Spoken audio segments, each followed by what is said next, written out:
Hello, people. Welcome to episode 7 of the OVERTHUNK Podcast. I am Ricardo Vasquez Romero. Thank you for joining me. It's been a while, about 2 months to be exact, and now we found ourselves here. And let's get into it. Today, at 6:30 p.m., Governor of California issued an order to shelter in place. What does this mean, people? Um, so, just to clarify, earlier this week, starting on Monday, certain counties in California were already ordered to shelter in place. So, the governor stepping forward and making this announcement tonight only means that this order of shelter in place is now for the whole state. What does that mean? Well, pretty much as far as the way the day to day goes, the way we've been doing things since Monday, that's the way we keep doing things. Yes, of course, we are highly now more even so discouraged to, don't go to places where there's gatherings, okay? Don't go to parks where there's a lot of people together. I mean, if obviously social isolation, people, exercise it, your responsibility, my responsibility. However, the shelter in place doesn't stop people from going to work, doesn't stop people from showing up for the essentials. So, still go out and get your groceries on a regular, still go out and, medicine essentials. What this shelter in place really encourages people to do is to just avoid anything unnecessary, any extracurricular activities that you might be doing outside your home. Just don't do them. Just refrain from doing that. However, if you have to show up for work, still do that until further notice. Obviously, those things have been evolving and changing day to day. This stuff has gotten more serious. The governor stepping forward and stating this for the whole state obviously puts it on a higher level of seriousness. However, it is still not a reason for people to really freak out and panic and stuff like that. Highly recommend to get your masks. Highly recommend that you stock up on long shelf, non-perishables, canned foods and stuff like that. Long shelf life, anything that, powdered milk, stuff like that. Things, these are just things that I've been doing already. Um, I paint cars for a living, so I kind of been wearing my full bodysuit for the most part of the day. It does come off because it gets hot. But if things get worse, we'll have to make the sacrifice. I do wear a fresh air mask, so I'm doing my part in, making sure that I don't bring it into my household and making sure that, I'm healthy. I don't show no symptoms. But as we know by now, it's a 4-day incubation period, and you can transmit it and leave it on hard surfaces and stuff like that without you even knowing. As we know, more than likely, this will not affect, the numbers are actually 56%. Hopefully, with the shelter in place, and this is paraphrasing the governor, with the shelter in place, that's what the numbers are looking at a 56% rate of infection. However, we don't know as far as deaths goes when those numbers show up. However, that's the calculation. Again, I'm paraphrasing. That number is correct and accurate. I do remember that from the video. I did watch the whole speech twice just to make sure that I don't, misinform and I don't, let you guys down. All this stuff, as always, I do to everyone. I encourage you to go and look it up on your own. Go look at the speech and, make sure that you stay informed, people. Right now, the best thing that we can do is stay informed. Use social media to stay in contact with loved ones. I've already done that with my family. Well, actually, they did it, and and they added me. So we're actively staying in that to make sure that everybody's doing good. Have a plan, people. Like, have a plan. Don't like. Let's all hope things don't get bad. Let's all hope this is as bad as it gets and we contain it. But let's not pretend like if things doesn't get bad, we're not gonna need a plan. No, we're gonna need a plan. So please talk to your loved ones, friends and family, everyone. Uh, talk about it. It's a tough conversation, okay? But it needs to happen. The shelter in place really speaks to what the governor said. The word that he used is the social contract. That's really what it is, and I really like um that he worded it that way because it social contract means that there's a responsibility that we have with each other, and we definitely do. Uh, Speaking of which, I'm really frustrated with what's going on in Miami. I'm really frustrated with this generation that doesn't understand that nothing might happen to them, but they can bring that to people that might be in, compromised. Their immunity might be compromised, and it's just sad. It really is sad. Everybody has grandparents, everybody has children, everybody has a loved one that can actually be greatly damaged. We're all at risk here, people. We all run the same risk. Like, in reality, this has never happened before. This is the first time in history where the whole world is dealing with the same situation. And that could be a good thing, that could be a bad thing. I'm hoping myself that it's for good, because there's a big part, and I feel it in myself and I see it around, where there's a unity. There's a bigger group of people that are taking the social contract seriously, and they're really trying to prevent this thing from spreading, and making sure that we contain it together, because that's the only way that we're going to do it. And I feel it. Like, I think it's real. I think after whatever happens, and I try not to be morbid about those things, so I'm trying to be optimistic. Hopefully, nothing bad happens, and I'll get into what I think could happen bad, and I'm sure a lot of people are thinking the same thing. But I'm hoping that there's a humility that comes with this experience. There's a certain type of acknowledgement of the things that are important. People behaving the way that they're behaving, reacting to something like this, something that has never happened before. And it has never happened before. That's the thing. It's a new experience. It's new to everyone, but we're all going through it at the same time. But you have to understand, though there has been deadly viruses before in history, communication, transportation, and the ability to stay informed with one another has never made it more possible for everyone to deal with a situation like this, like we are right now. Like, you think back in the days, maybe there was these deadly diseases, but it was always in areas because people, one, transportation, people used to walk and use horses and stuff like that, so things wouldn't spread so much. However, the fact that we have evolved as a society, the fact that we have evolved as a civilization, it's the reason why we're dealing with this at a world level.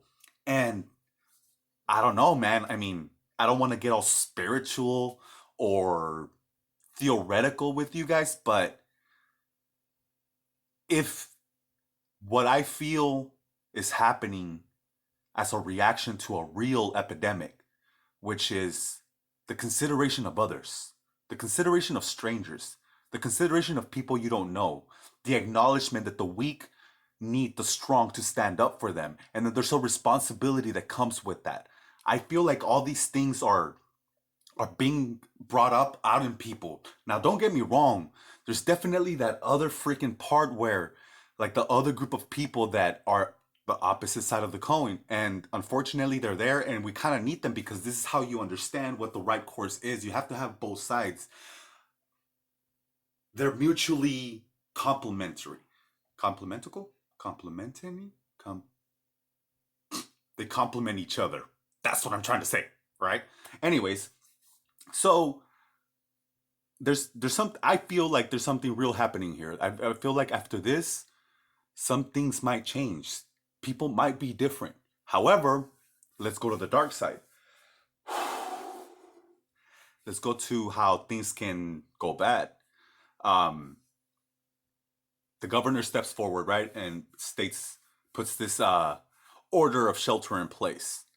Those are the beginnings of, all right, we're gonna let the civilization take responsibility, and let's see if they do the right thing. If we don't do the right thing, then this order of shelter in place could come from a bigger source, which means more serious things like an executive order for martial law. Now, that could be in place when we don't behave accordingly. And that sounds kind of scary to say, behave accordingly. But in a time like this, there's a responsibility to behave a certain way.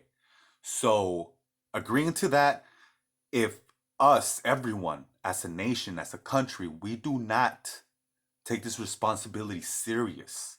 And we're still out and about. And these numbers of people dying and people infected keep rising because of our lack of responsibility. Then don't put it past our president or the powers that be, Congress, whoever, to pass, because there's going to be a lot of heads and a lot of heads are going to decide this. Yes, I know I said executive order and that it can only come from the president, but whatever. The point is that if we don't take the responsibility serious and people are dying, then martial law can come into place. And if martial law comes into place, that's when I'm sure a lot of you understand. For those who don't understand what martial law is, that means that uh, the military, the country's pretty much turned over to the military, and you're pretty much forced to stay indoors. You know, like that would be the underlying purpose behind the justification of, well, we gave you a chance to stay in homes on your own. People are dying, so you're actually a threat to other people's safety and health. So yes, we will put you in jail if you do not behave at this moment in time. So when that happens, there will definitely be the group of people that don't like that, and they can rise and act stupid or act accordingly. It could be one or the other. However, if that happens, we could be like these things can happen really, really bad. Now, I may sound crazy, but we're having a worldwide epidemic, a worldwide disease. Okay, that sounds crazy already on its own, and it's happening. So let's talk real how bad things can get, and let's start having real conversations with our loved ones so we can be prepared for whatever might happen. Because one, it caught everybody by surprise, sort of. That's me trying to wink, but I can't because we know how this started. And unfortunately, there's a lot of shade in that. Like, so just real quick recap, started in Wuhan, Wuhan, China.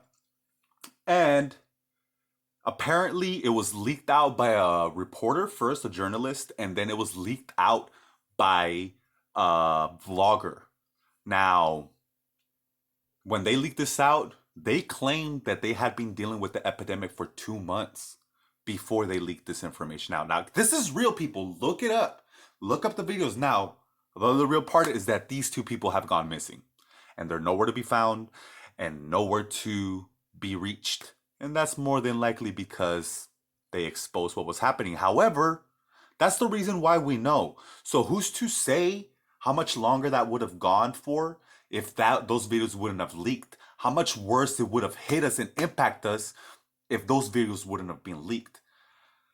As always, leave it to human nature to make a bad decision, but also leave it to human nature to stand up and do what's right. Those two people gave us not necessarily, well, actually, yeah, fighting chance. Because, I mean, any death is bad. So we're already losing. We lost, right? So now the important thing is to keep it to as minimal as possible. If people are gonna die, it has to be as little as possible, and that's on all of us. So please, people, be responsible. Please take other people into consideration. I'm healthy, my son is healthy, thank God, thank everyone, thank Mother Earth, thank whomever you might believe in. Be thankful that you're healthy, but don't forget that you could be carrying it and you could be bringing it to those that might be weak and have underlying diseases whose immune system might be compromised. And if you really don't care, I feel like that says something about you. And that's part of this experience. It's really showing what people's character is, how serious and how people are to react to serious situation. The toilet papers. Oh my God, like I, I was trying to stay serious, but then we got to the toilet paper, and I mean, I still don't understand. I get it, but I don't understand. Those are two very different things. I get why people reacted like that, but there's a lot of things that I can assume, like, you know, lack of neurons, to put it, politely. And yes, I mean that with the whole intention to offend you. If that was you, acting a fool, fighting over toilet paper. Okay? Don't be too. Oh, all right. Whatever. I'm not getting into. Had to regroup. Anyways, unacceptable behavior. Don't do that, okay? Even now, like, you don't have to go and hoard all the freaking food and all the toilet paper because that's causing a problem. We don't have a problem. The problem that we have is all those people showing up panicking and starting to hoard everything. That's the problem in itself. But it's not because of a shortage, it's because people are overreacting. Now, this is the reason why I tell you stay informed. Go to the store and day by day start building your shelter. I mean, if you want to stock up on everything and leave everybody else out in the cold, that's fine. But again, in this time, that says something about you. And with that thought, I think this was Overthunk.